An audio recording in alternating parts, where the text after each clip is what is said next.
At the start of the Civil War, Abraham Lincoln launched America's dream of connecting the country by rail.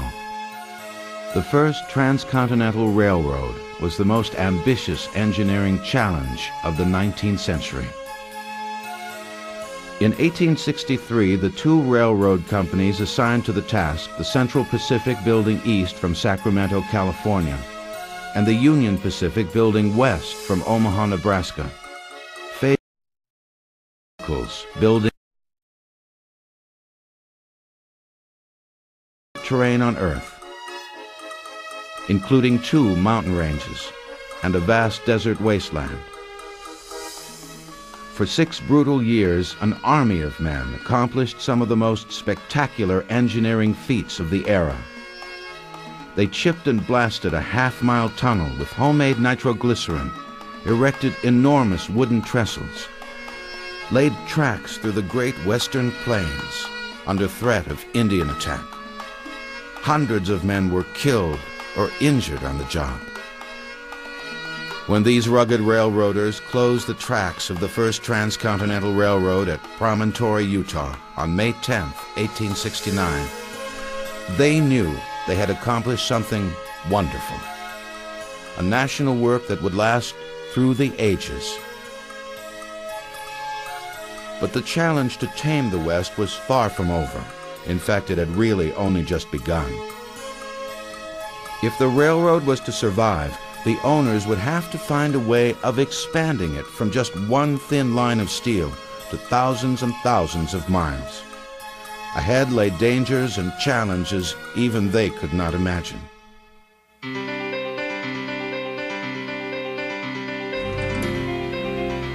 Five days after the joining of the two lines, regular train service began. What had taken 4 to 6 months by wagon now only took 7 days. The early journey west was a magic carpet ride to a mysterious and wild new world. The passengers experienced awesome new landscapes and wildlife.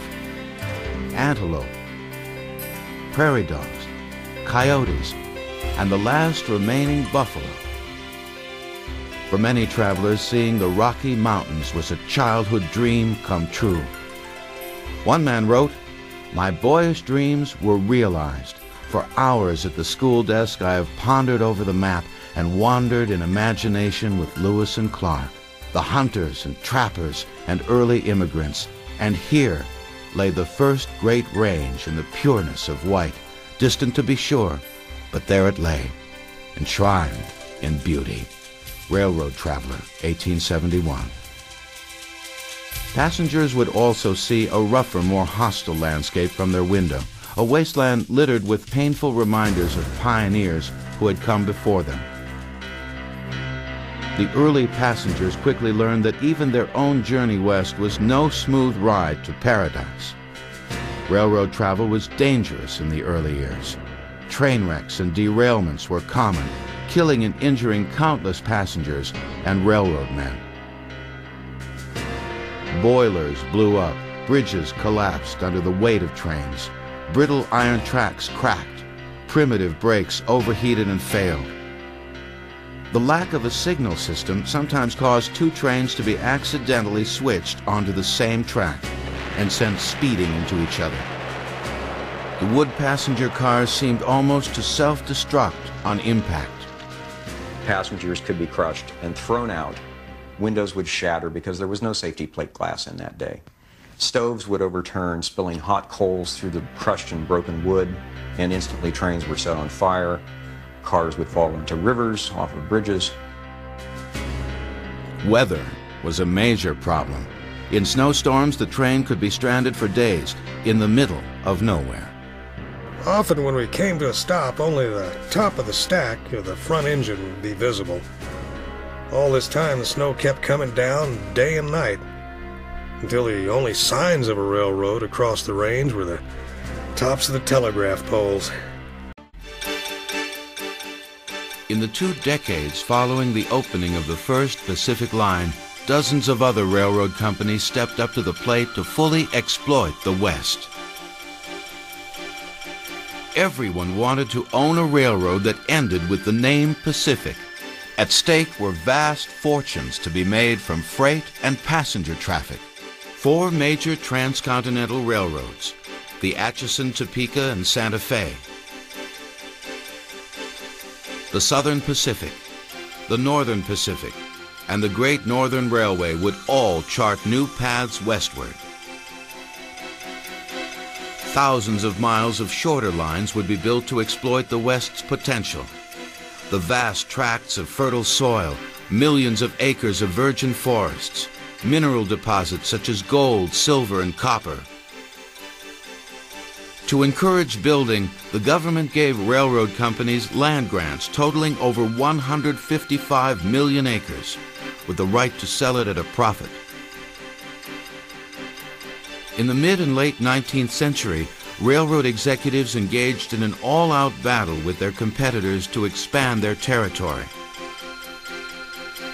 Fighting on the front line of the battles were the survey teams, each one out there for their own railroad, trying to stake out their own route, the best route.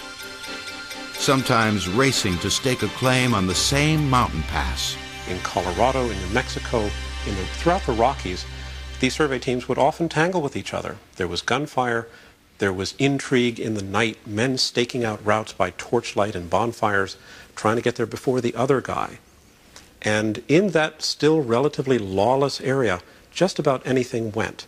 The person who got there first with the most was the one who got the best route and probably won the game. But winning the game depended on more than staking out the best route. The railroads needed settlers more than anything else. The settlers were their customers. They were the passengers, they were the ones who shipped the wheat, who imported the machinery, who needed the fertilizer. If it wasn't for the settlers, not thousands but millions of them, the railroads would have had no reason for being. The government paved the way for settlers with the Federal Homestead Act of 1862. American citizens and permanent immigrants could purchase 160 acres of public land for only $10 after 5 years of residence. In order to sell as much land as possible, railroad companies began competing for the immigrants. Railroad-sponsored posters, pamphlets, and books promised religious and political freedom, cheap, fertile land, and low-priced railroad tickets. The truth was often stretched or completely ignored. California, the cornucopia of the world, room for millions of immigrants and a climate for health and wealth. At the same time, the railroad sent hundreds of railroad pitchmen throughout the East Coast, Europe, and parts of Asia to recruit as many land-hungry settlers as possible. In the late 19th century, millions of men, women, and children from mainly Germany, Ireland, Italy, Scotland, Scandinavia, and Russia journeyed west by rail, bringing with them the dream of freedom and opportunity, and the hope for a better life. Of the 16.5 million immigrants who came to America during the second half of the 19th century, almost 11 million immigrants boarded trains to find their new homes. Joining the human wave were the legions of American citizens who wanted to relocate to the West. The population in the West skyrocketed. Railroad technology brought some of the fastest, most profound changes in human history. The Western railroads did not leave towns, they created them. People settled around where the railroad stations were built, and much of this pattern is still visible today. The town of Denver, Colorado grew because the railroads chose it as a junction point at the base of the Rockies. But hundreds of other western towns declined or died if the railroad bosses built their lines elsewhere. The settlement of the West, brought on by the railroad, radically transformed the land. Prairies were dug up to create farms for corn and wheat. Virgin forests were cut for new housing construction and lumber to build and run the railroad. All of this growth generated the real moneymaker for the Western railroads, freight transportation.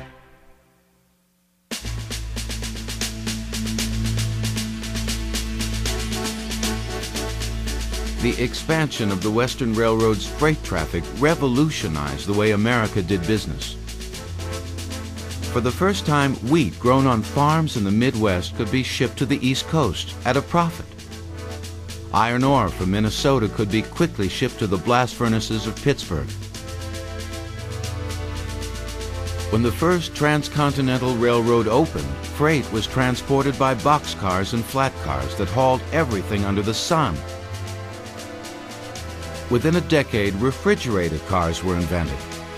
They were essentially boxcars insulated with cork and cooled with ice. Refrigerated cars allowed perishable goods to be transported across long distances without spoilage. The advent of the refrigerator car allowed people to obtain fresh food further and further away from its source.